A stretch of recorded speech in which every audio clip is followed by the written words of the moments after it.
Most people walk through their gardens without realizing they are surrounded by medicine. Modern life trained us to think healing only comes from pharmacies, plastic bottles, and complicated products with names we cannot pronounce. And to be clear, modern medicine is incredibly important. Antibiotics, emergency care, surgery, and scientific medicine save lives every single day. But for most of human history, families depended on something much closer to home: plants. A small patch of herbs near the house was not considered decorative. It was practical, necessary. People grew plants to calm fevers, soothe burns, support digestion, help wounds heal, reduce stress, and survive difficult seasons when stores, doctors, and supplies were far away. And honestly, many people today are beginning to rediscover why that knowledge mattered so much. Not because they want to reject modern life, but because resilience matters. Knowing how to grow food matters, and understanding useful plants matters too. A medicinal garden changes the way you look at your property. The space stops feeling passive. It starts becoming supportive, functional, alive. Some plants attract pollinators, some protect vegetables naturally, some become tea. Some become oils and salves. Others quietly grow for years with almost no maintenance while remaining useful season after season. And the incredible part is how many of these plants are surprisingly easy to grow. You do not need a giant homestead. You do not need acres of land. Some of the most useful medicinal plants on Earth can grow in a few raised beds, small containers, or along the edge of a backyard fence. So in this video, we are exploring some of the best healing plants for your garden. These are plants chosen for traditional usefulness, ease of growing, resilience, long-term practicality, and real-world value for simple self-reliance. And stay until the end because one of the final plants on this list is considered a weed by most people even though generations before us relied on it constantly. Let's start with one of the calmest plants any garden can grow: chamomile.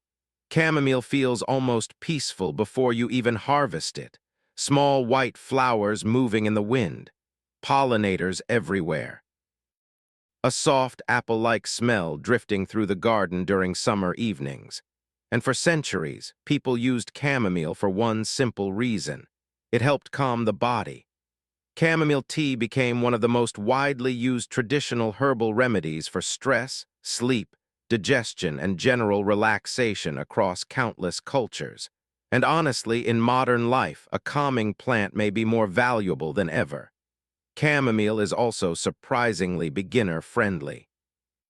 It grows quickly, reseeds itself easily, attracts beneficial insects, and dries well for long-term storage, which matters. The best self-reliance plants are often the easiest to maintain consistently. A jar of dried chamomile flowers can quietly provide calming tea for months after harvest season ends. And there is something deeply satisfying about making tea from flowers you grew yourself. Peppermint. Peppermint is one of those plants that almost refuses to die. Once established, it spreads aggressively and returns year after year with very little effort. Sometimes too little effort. Most experienced gardeners eventually learn to keep mint contained because it can take over entire beds surprisingly fast. But honestly, that aggressive growth is part of what makes it so valuable. Peppermint has traditionally been used for digestion, nausea, headaches, congestion, and mental alertness for generations. The smell alone feels refreshing instantly. Mint tea after meals became common in many cultures because people noticed it genuinely helped digestion feel easier and calmer. And once dried, peppermint stores incredibly well. That means one productive patch can provide tea and herbal use long after summer disappears. For self-reliance, preservation always matters. Plants that dry easily become far more practical than plants that spoil quickly. And few herbs dry more easily than mint. Lemon balm. Lemon balm may be one of the most comforting plants you can possibly grow. The smell feels calming almost immediately. Soft citrus, fresh leaves. Warm evenings in the garden. Traditionally, lemon balm was used for stress, sleep support, digestion, and emotional balance. And honestly, many people today are exhausted in ways older generations would immediately recognize. Constant stimulation, constant noise, constant stress.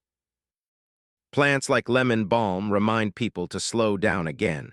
And from a gardening perspective, lemon balm is wonderfully forgiving.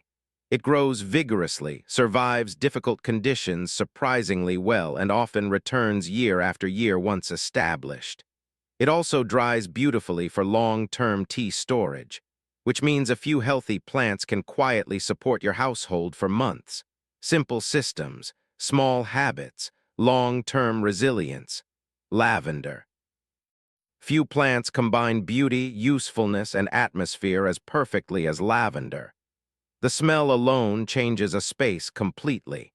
For centuries, lavender has been associated with relaxation, calmness, sleep, and emotional balance. People placed dried lavender near beds, inside homes, and into oils because they understood something modern science is still exploring today. Environment affects health, and honestly, medicinal gardens should still feel beautiful. That matters more than people realize. A productive property should also feel peaceful to live in. Lavender does both. Another huge advantage is resilience. Once established, lavender tolerates drought extremely well and often thrives in poor soil where more delicate plants struggle. Pollinators absolutely love it too, which quietly improves the entire ecosystem around your garden. Calendula. Calendula may be one of the most underrated medicinal flowers for beginners. Bright orange and yellow blooms appear continuously through much of the growing season, creating a garden that feels alive constantly. Historically, calendula was commonly used in oils, salves, and skin preparations for cuts, irritation, dry skin, and wound support. And unlike many delicate medicinal herbs, calendula grows surprisingly easily in many climates. It tolerates imperfect soil, reseeds itself readily, and keeps producing flowers with minimal effort. Another reason calendula matters is accessibility. Many medicinal plants feel intimidating for beginners. Calendula does not. You plant seeds, the flowers grow. The garden becomes brighter and more productive almost immediately. That simplicity helps people build confidence, and confidence matters enormously in self-reliance. Yarrow. Yarrow may be one of the toughest medicinal plants you can grow. Poor soil, drought, heat, neglect. Yarrow survives conditions that destroy many softer garden plants. Historically, yarrow was strongly associated with wound care and stopping bleeding. Some traditional cultures even carried dried yarrow during travel for emergencies. Now again, this video is not medical advice. It is historical and traditional plant knowledge. But understanding why plants mattered historically teaches something important. People built resilient systems using what already grew around them, and yarrow was one of those plants. Another huge advantage is biodiversity. Yarrow attracts pollinators and beneficial insects while strengthening garden ecosystems naturally, which makes it valuable even beyond herbal use. The best gardens are not isolated systems. Everything supports everything else. Aloe vera. Aloe vera may be one of the most practical medicinal plants any household can grow. The gel inside the leaves has traditionally been used for burns, skin irritation, and minor cuts for generations. And honestly, few things feel more satisfying than walking to a plant instead of a store for basic everyday needs. Small kitchen burns, dry skin, minor irritation. Aloe became famous for a reason. Another major advantage is how easy it is to propagate. Mature aloe plants produce offsets constantly, slowly multiplying themselves over time. That means one healthy plant eventually becomes many, which is exactly how resilient systems grow. Not instantly, gradually, quietly, over time. And because aloe grows well in containers, even small apartments and balconies can produce it successfully. Garlic. Most people think of garlic only as food, but historically, garlic was valued for far more than flavor. For centuries, cultures around the world associated garlic with preservation, immune support, infection prevention, and general health. And honestly, garlic perfectly represents what practical self-reliance should look like. It stores well, grows easily, requires little space, multiplies naturally, and becomes useful almost every single day in the kitchen. Plant cloves once in autumn and harvest bulbs the following year. Then replant part of your harvest again. One successful crop slowly turns into a permanent garlic supply over time. That compounding effect matters enormously. The strongest systems are usually the simplest. Echinacea. Echinacea became extremely popular in modern herbal culture, but its roots go much deeper than supplement stores. Traditionally, echinacea was used by indigenous peoples in North America long before modern herbal marketing existed. And visually, the plant is stunning. Tall flowers, strong stems, pollinators everywhere during summer. But another reason echinacea matters is resilience. Once established, it survives difficult weather surprisingly well and often returns stronger each year. That perennial growth habit becomes incredibly valuable in long-term gardens. Perennials reduce yearly work while increasing long-term productivity. And honestly, that may be one of the biggest lessons medicinal gardens teach. Nature works better when systems mature slowly over time. Rosemary. Rosemary feels ancient. The smell instantly reminds people of kitchens, warm weather, and old gardens. Historically, rosemary was associated with memory, circulation, digestion, and mental clarity. And whether used for cooking, herbal oils, or simple teas, rosemary became deeply woven into daily life across many cultures. Another huge advantage is durability. Once established in the right climate, rosemary becomes extremely hardy and drought-tolerant. It can quietly grow for years while continuing to provide useful harvests season after season. And honestly, few plants make a garden feel more alive than brushing past rosemary and releasing that smell into the air. That sensory connection matters. Self-reliance should not feel cold or survivalist all the time. It should also feel human, comforting, grounded. Time. Time may look small, but historically it was considered incredibly valuable. Traditionally, time was associated with respiratory support, preservation, and cleansing because of its strong aromatic oils. And modern research still studies many of those same properties today. Another reason time matters is practicality. It thrives in difficult soil, handles drought well, attracts pollinators, stores easily when dried, and becomes useful constantly in cooking, which is important. The best medicinal plants are often the ones people actually use regularly, not rare exotic herbs hidden in jars, but simple everyday plants woven naturally into life.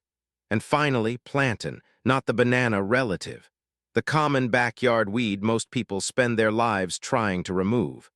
Plantain may honestly be one of the most overlooked useful plants on Earth. Historically, plantain leaves were often used for bug bites, irritation, small wounds, and outdoor first aid. And the incredible part is how common it is. It grows along pathways, gardens, yards, and disturbed soil almost everywhere. Most people walk past it constantly without realizing generations before them intentionally used it. That disconnect says something important about modern life. We became surrounded by useful things while forgetting what they were for. And honestly, that may be one of the reasons medicinal gardening feels so meaningful today. It reconnects people to older forms of knowledge that once felt normal, not because modern life is bad, but because capability matters. Knowing how to grow useful plants matters. Understanding your environment matters. And learning small practical skills matters too. Now here is the important part most beginners miss. Do not try turning your backyard into a giant medicinal farm overnight. Start small. Grow 2 or 3 useful plants first. Learn drying. Learn tea making. Learn simple herbal oils. Learn plant identification carefully, because the goal is not perfection. The goal is gradual resilience. And over time, your garden slowly changes.